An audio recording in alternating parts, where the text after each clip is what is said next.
Hello दोस्तों। तो स्वागत है आपका tales of horror Hindi channel के अंदर। तो आज मैं जो आपको कहानी सुनाने जा रहा हूँ वो एक ट्रक ड्राइवर की है। तो चलिए शुरू करते हैं। ये रात का समय था। भोपाल से इंदौर जाने वाली लंबी सड़क पर राजेश का ट्रक दौड़ रहा था। दिसंबर की ठंडी रात, कोहरे से भरी रात, सड़क पर गहरा सन्नाटा और चारों ओर फैला अंधेरा। राजेश कई सालों से ट्रक चला रहा था, लेकिन आज की रात कुछ अलग लग रही थी। करीब 11 बजे राजेश ने सड़क किनारे एक छोटा सा ढाबा देखा। उसने ट्रक रोका और अपना मुंह पोंछते हुए अंदर चला गया। ढाबे पर ज़्यादा भीड़ नहीं थी, बस 2 ट्रक ड्राइवर और एक बुजुर्ग बैठे थे। ढाबे में काम करता हुआ लड़का राजेश को देखते हुए उसकी ओर बढ़ा। उसका नाम किट्टा था, दुबला पतला और चंचल आँखों वाला। उसने राजेश को देखकर मुस्कुराते हुए कहा, साहब क्या लोगे? राजेश ने जवाब दिया, एक प्लेट दाल, रोटी और चाय बना दे। किट्टा खाना परोसते हुए धीरे से बोला, साहब आप इस सड़क पर अकेले जा रहे हो? रात में यहाँ कम ही लोग आते हैं। राजेश ने हैरानी से पूछा, क्यों, इसमें क्या खास है?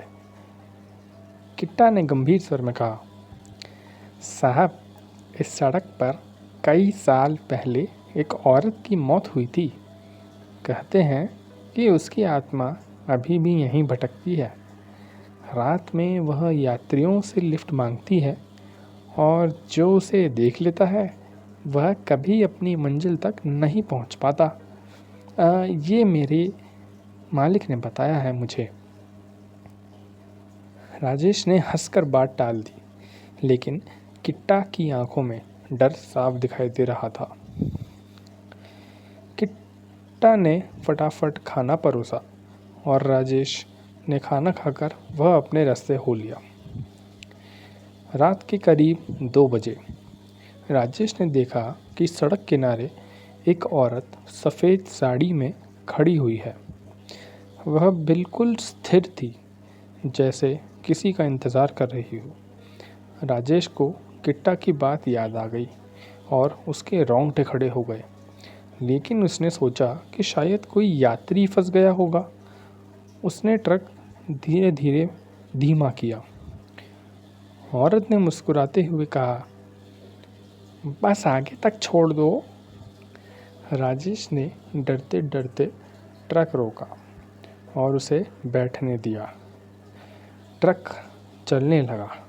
राजेश ने बातचीत शुरू करने की कोशिश की, लेकिन औरत चुप रही और बस सड़क को घूरती रही।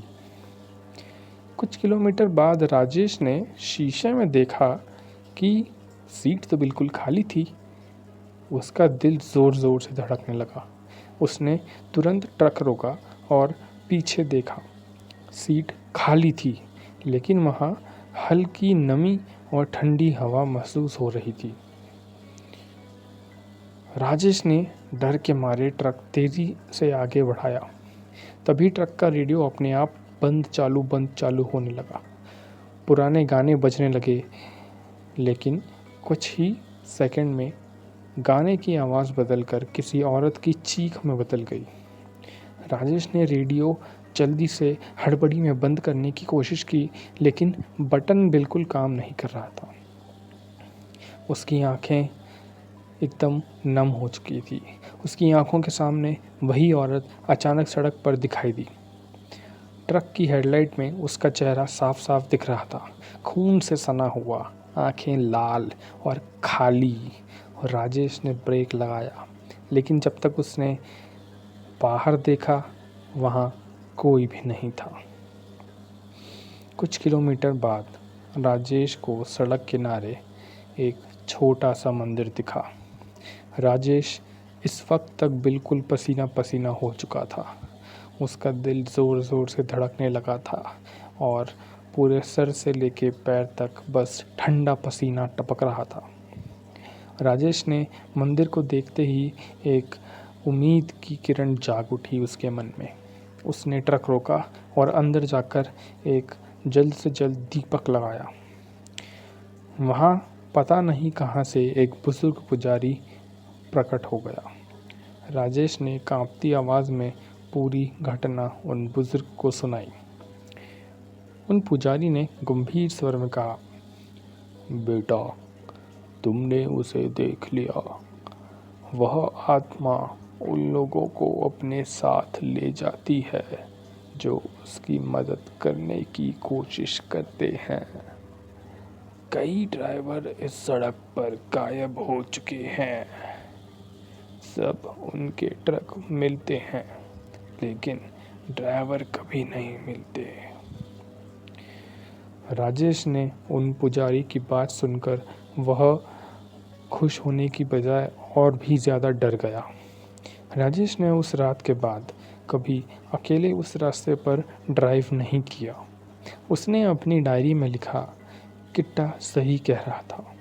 सड़कें सिर्फ मंजिल तक नहीं ले जाती, कभी कभी वे हमें उन आत्माओं से भी मिलवाती हैं जो अपनी मंजिल तक कभी नहीं पहुंच पाई।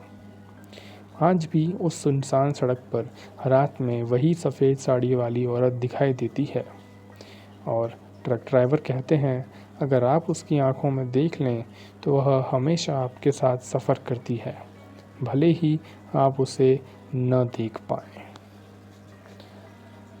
तो दोस्तों, यह थी आज की ट्रक ड्राइवर वाली कहानी। उम्मीद है आपको ये ड्राइवर वाली कहानी पसंद आई होगी, और अगर आप ऐसे ही कुछ रियलिस्टिक और डरावनी कहानियाँ सुनना पसंद करते हैं या अपनी कहानियाँ शेयर करना चाहते हैं तो आप मुझे ईमेल भी कर सकते हैं। चलिए, तब तक के लिए शुभ रात्रि।